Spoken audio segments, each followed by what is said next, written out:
Imagine walking along a peaceful beach, only to stumble upon a grisly scene that would baffle investigators for nearly 50 years. A woman lies dead, her hands severed, her face crushed, and her identity erased. This isn't the plot of a thriller, it's a real, unsolved mystery.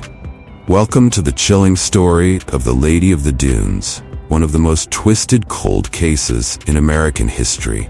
The startling discovery, on July 26, 1974, in the remote dunes of Race Point Beach in Provincetown, Massachusetts, a family stumbled upon a scene so gruesome that it shocked the entire nation.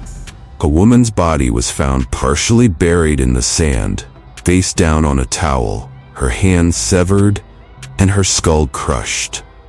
Whoever did this had gone to great lengths to ensure she remained unidentified. The unknown woman, now called the Lady of the Dunes, had no identification, no purse, and no personal items nearby. The only clues were a pair of Wrangler jeans and a blue bandana, but they led nowhere. Her hands had been removed, likely to prevent fingerprint identification, and her teeth showed signs of expensive dental work, indicating she might have come from a well-off background. Still, there were no matches in any national databases. The case, which began as a shocking discovery, would evolve into one of the most baffling mysteries in American history. The small town in shock Provincetown, a small beach town known for its picturesque scenery and quiet lifestyle, was not accustomed to gruesome crime scenes. The discovery of the Lady of the Dunes sent shockwaves through the tight-knit community. Tourists and residents alike became uneasy, knowing that a killer was still on the loose and that the victim's identity was a complete mystery. Investigators were baffled. Without any witnesses, identification, or clear motive, the case was almost impossible to solve. They interviewed locals, searched through missing persons reports, and combed the beach for clues, but it was as though the killer had vanished into thin air, leaving no trace behind. For the residents, it was unsettling. Was the killer someone they knew? Or was it an outsider who had slipped in and out of the town unnoticed? As fear grew, so did the frustration of law enforcement. A killer's signature?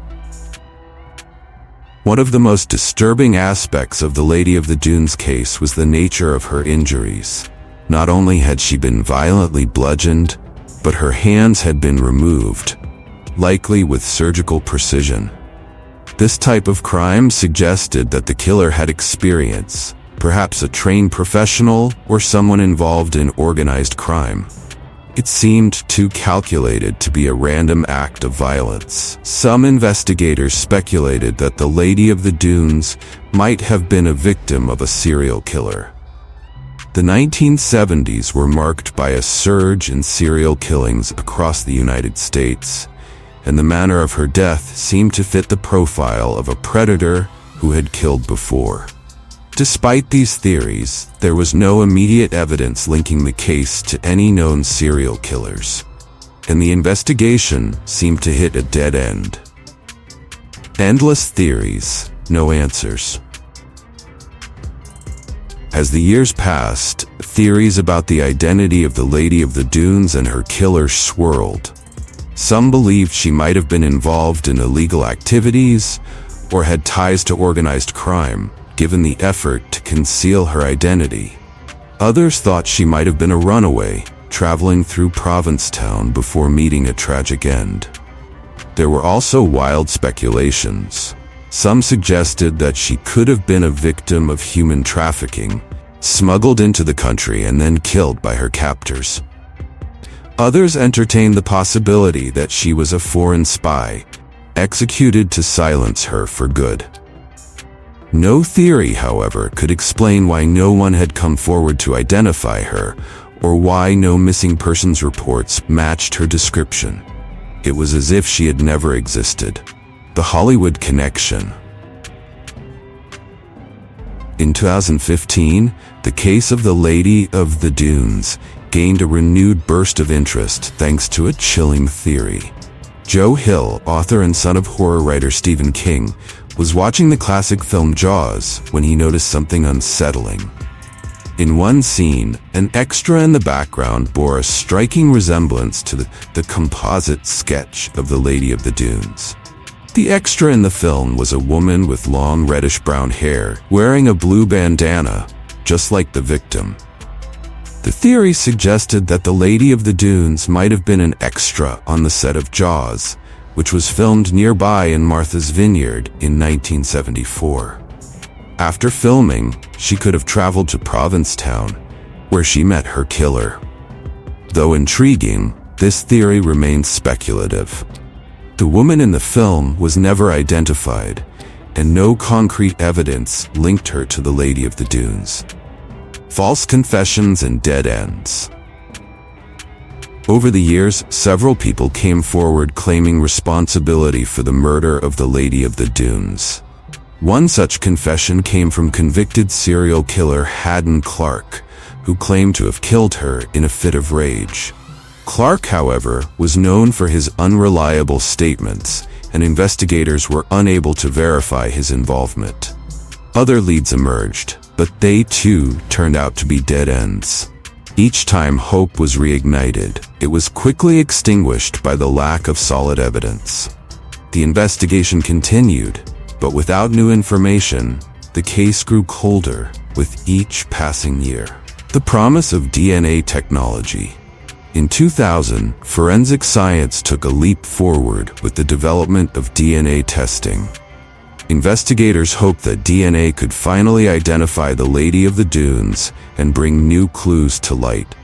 A sample was taken from her remains and run through national databases, but without a match, the mystery persisted. In 2019, investigators turned to a new forensic technique, genetic genealogy. This method, which had been used to catch the notorious Golden State Killer, involved tracing familial DNA to find potential relatives of the victim. For the first time in decades, there was renewed hope that the Lady of the Dunes might finally be identified. The results were promising, but not definitive. While some distant relatives were identified, the precise identity of the Lady of the Dunes remains unknown to this day. The case, though closer to an answer than ever before, is still unsolved. Theories that won't die. As the case continues to be investigated, certain theories have persisted. Some believe the Lady of the Dunes was the victim of a drifter or a transient worker, killed during the summer tourist season. Others think she was a victim of organized crime, murdered as a result of a drug deal gone wrong, or a personal vendetta.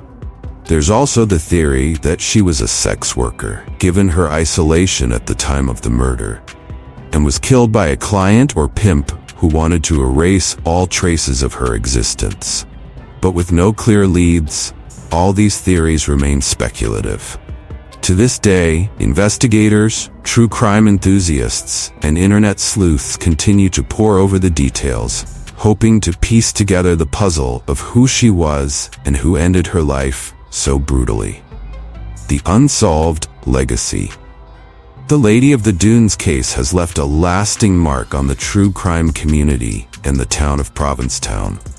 Her story has been featured in books, documentaries, and podcasts, and her haunting mystery continues to draw attention from new generations of investigators. Locals still speak of the Lady of the Dunes, her story intertwined with the history of the quiet town. Some believe that her spirit haunts the dunes where she was found, seeking justice that remains elusive. As the case drags on with no clear resolution, the Lady of the Dunes remains a tragic and unsolved symbol of violence and mystery. Closing statement. After nearly 50 years, the Lady of the Dunes case remains one of the most twisted and puzzling cold cases in American history. Despite advances in forensic science and countless investigations, her identity and the identity of her killer remain unknown. But with new technology and the continued dedication of investigators, there is still hope that one day the truth will finally be uncovered. Until then, the Lady of the Dunes will continue to haunt the minds of those seeking justice for the nameless. Thank you for watching this episode from Velours of the Past. If you enjoyed this journey into mystery and intrigue, don't forget to like, share, and subscribe to our channel. Make sure to turn on the notification bell so you'll be the first to know when our next tale from the past goes live.